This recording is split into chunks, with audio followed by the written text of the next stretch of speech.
think super saloons and you think of the Germans, don't you? Well, did until Alfa Romeo came out with the Giulia Quadrifoglio. 510 horsepower, engine inspired by Ferrari, rear wheel drive, a whole lot of attitude, but is it really enough to take on BMW M and Mercedes-AMG?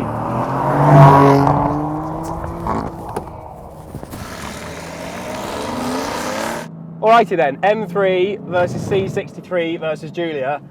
I've been rather looking forward to this one. I love fast saloon cars. I think they're absolutely brilliant. I love the practicality and the speed you get. And I especially love M3s. I love all M3s. I'll take an E36. I know nobody likes them, but I think they're brilliant too. I love E46s, I love E90s. And I even like this current F80 generation actually. I know it gets a lot of stick sometimes, but I think it's really rather good, and especially on track. Welcome then to the Mercedes-AMG C63 S. Now, you'll notice straight away there's a bit of a soundtrack going on here because this car is the only one of the three with a V8.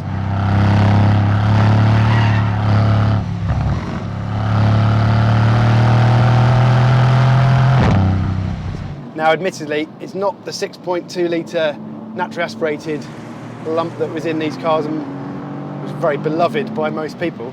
However, it's still more than capable of putting a smile on your face like this. What have I got to bring to the party? Well, I've got an engine from a Ferrari in a four-door saloon car. How cool is that? I mean, the last time we had that was in a blooming Lancia Thema 832, if I remember correctly. I'm sure somebody can tell me if I'm wrong, but although this Alfa engine is a V6, it is basically a Ferrari California T engine with a couple of cylinders locked off. Let's put it this way. Do you remember 1992? It was 25 years ago. It was the last time Alfa made a rear-wheel drive saloon with 6 cylinders. And do you know what also happened in 1992? The E36 M3 came out. So that BMW has 25 years of making cars like this while Alfa was doing diesel front-wheel drive 147s and 156s. It's the car to go to in this segment, and it's the car to beat in this segment for a reason. And it's because it's absolutely brilliant. What has the Giulia got to sock it to the Germans? Well, it's got a check engine light on. I know, I hate stereotypes too, but unfortunately, on this day, on this track, the Alfa Romeo is rather conforming to the stereotypes. You've got these driving modes. Well, race is the one you really want to be in because that disables the stability control and all the rest of it and unleashes the Giulia's wild side. But unfortunately, because of this glitch, I'm stuck in normal mode. And as it goes, Matt and James are somewhat pulling away from me. As the keen amongst you will have noticed, this isn't a regular M3, it's an M3 competition package. What that means is you get new springs, new dampers, new anti-roll bars, you get new calibration for the DSC, and you get another 19 horsepower, so it's 450. It's 450 horsepower. Now, I think that's conservative, given the way I'm pulling away from those two that apparently have more than 500 horsepower. And I think it's also a slight admission from BMW that good though that standard M3 was on circuit before, it was not quite as good as it should be. And what you get now with this competition package is an even better M3. It's so good on track. Every time we come out onto the straight and we get to stretch our legs a bit, actually it's amazing, that M3, I think they're downplaying how much power that makes because it's certainly not holding me up. And this twin turbo V6 it's a really nice motor. It's got, as you might expect of that Ferrari heritage, it likes revs. Arguably it's got the best of both of those cars distilled into one. I'm sure Alfa Romeo benchmarked them both pretty thoroughly when it was developing this car. And you know, who wouldn't want a car that combines the best of a C63 and a BMW M3 and puts an Alfa Romeo badge on the front? That is basically what we've got here. And it's got a real feistiness as well, and it's got speed. It's really, really fast. 510 horsepower matches the Mercedes. The AMG is an absolute torque monster, it's got to be said. This car is just so much fun. thanks to that great big V8, it's got so much torque, it does this.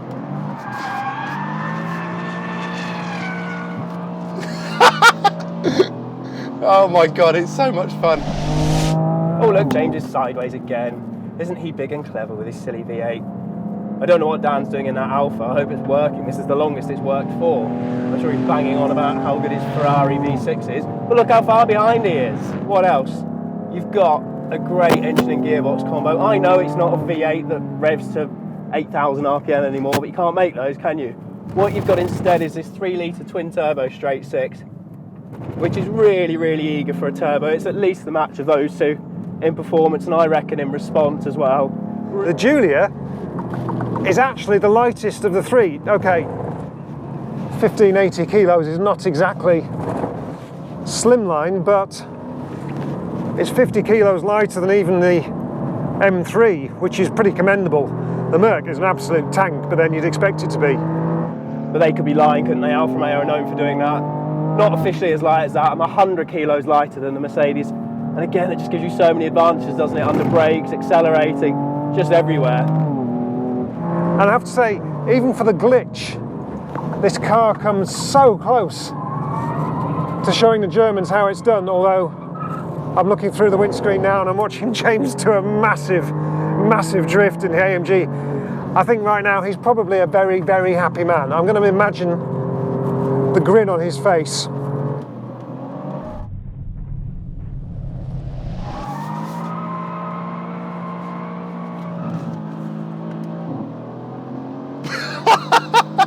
Man, this is so much fun. And surely the point of a super saloon is it needs to be easy to live with. I mean, you know, think about why you'd buy one. You just buy a sports car otherwise, wouldn't you? It's worth noting that the C63 is the only car you can buy as an estate, which would be right on my street. It's certainly what I'd choose. And it's the most practical, it's the biggest, and it's got a V8. Have I mentioned that it's got a V8? I've also got a really, really clever package of electronics and driver assist. So I'm actually driving the car now in the MDM mode. So it's not everything off, it's just giving me a little bit of help where required. Basically because the M3 can play the lout, and we might have been being a bit loutish with it earlier, and burnt some tyres. So trying to look after some tyres. I'm still miles ahead, and I'm still having loads of fun because this MDM mode does give you some leniency. So what goes into making this Giulia Quadrifoglio such an impressive car?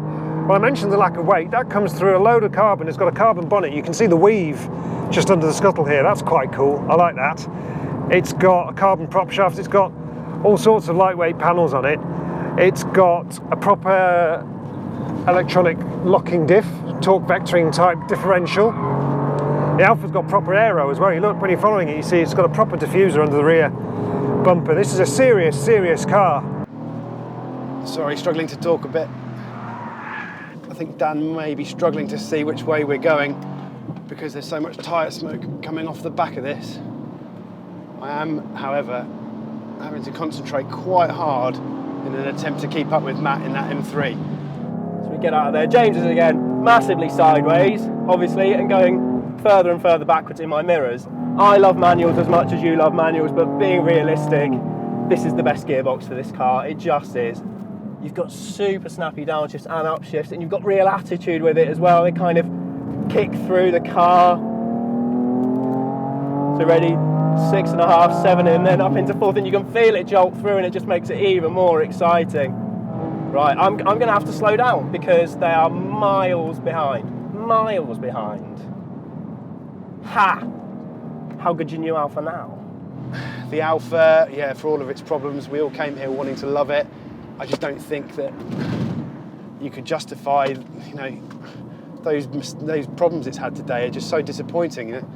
We all wanted it to be amazing and to be the best car, but whilst it's certainly fast, and I'm sure Dan said the word Ferrari at least 100 times in there, sadly, whilst you're trying to avoid stereotypes, for all that character, it's letting itself down a bit. And it doesn't do this. Oh, I'm watching James get very sideways in the C63. I know that this car can do that as well, because it's given us a glimpse. And what a result it could only be if I could really unleash what this car is capable of. It's so frustrating. It's so frustrating. I had one lap with everything off. It's a real wild, thrilling car to drive. It'll go sideways anywhere. It's got pointy steering. The damping's really great. The ceramic brakes haul down really hard. And now it's fully in limp mode. And into the distance go Matt and James.